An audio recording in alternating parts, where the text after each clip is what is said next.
So a couple of distinctions, and again, these are my thoughts. You might like to debate them, but just because a building looks good, it doesn't necessarily follow it will have good feng shui.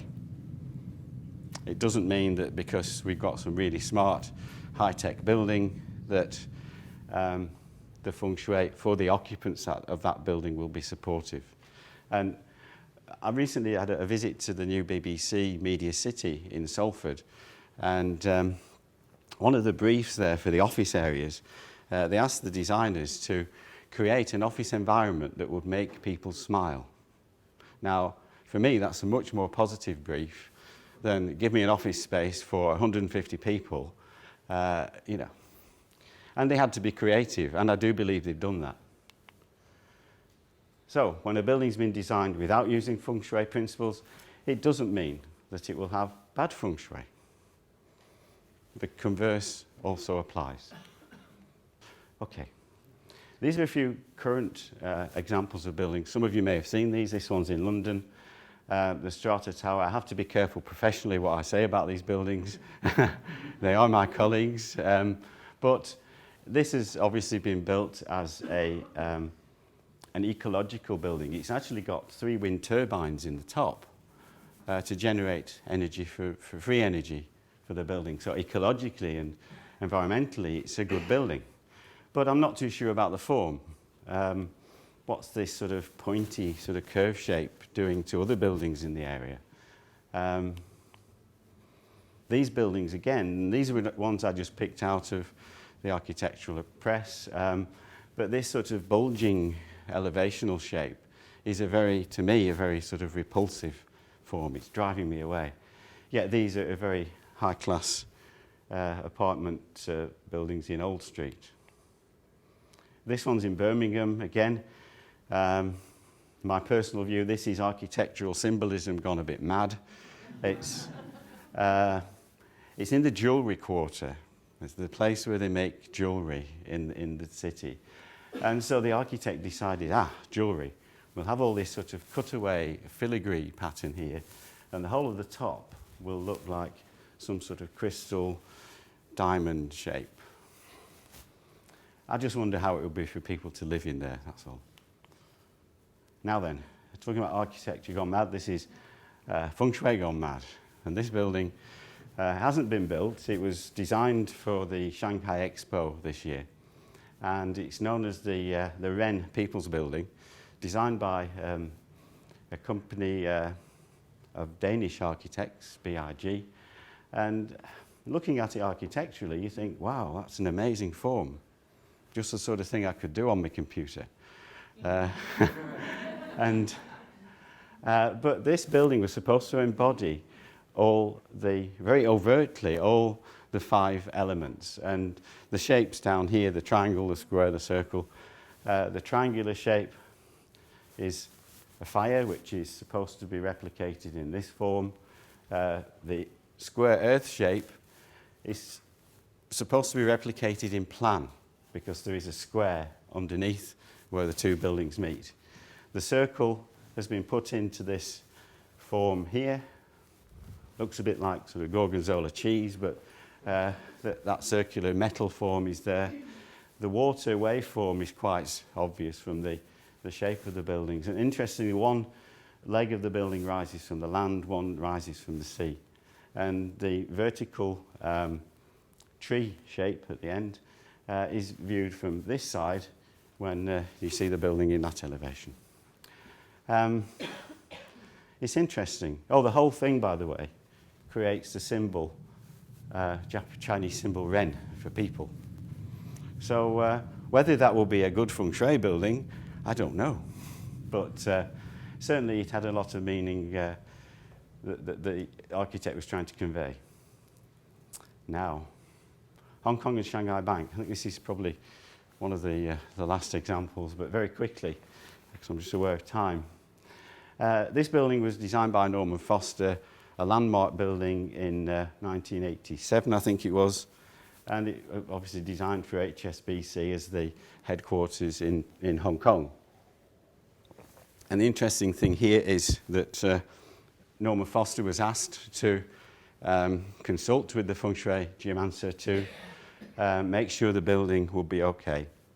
And quite a lot of changes were made to his concept design to incorporate the geomancer's requirements.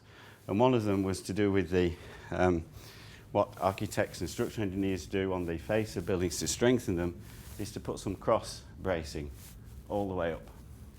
And they were asked to remove that cross bracing because the cross is a very negative shape or symbol to point at people. And instead they came up with this rather elaborate triangular strengthening. And I would imagine they went to quite a lot of trouble to accommodate that. Inside the building there's a big atrium space, and the main escalators coming into the building to bring the people and their energy in were realigned off the main structural grid. They could have come in straight, but they twisted them round just to bring people's good energy in a more harmonious way.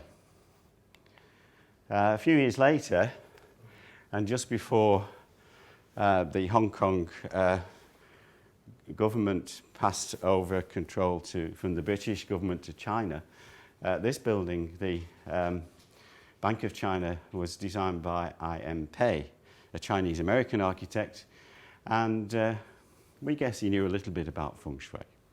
But this building, and again, this is conjecture maybe, but this building in Feng Shui terms really ignored all the advice of the geomancer. It created some quite, we can't quite see there, but here are the forbidden cross shapes back again.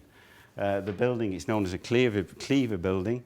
It's shaped like a big cleaver knife to send that cutting energy in various directions. And it's a very sharp, angular, pointed building. And cutting chi is one of the things that we should try to avoid. The building in the top here, that's the old government house in Hong Kong. And many of those points of cutting chi were aimed directly at that. I don't know if it was on purpose or not, but they planted trees in front to try and deflect that. It also points at the Hong Kong and Shanghai Bank. Okay. Striking architecture, fabulous, corporate, wow, this is my building here.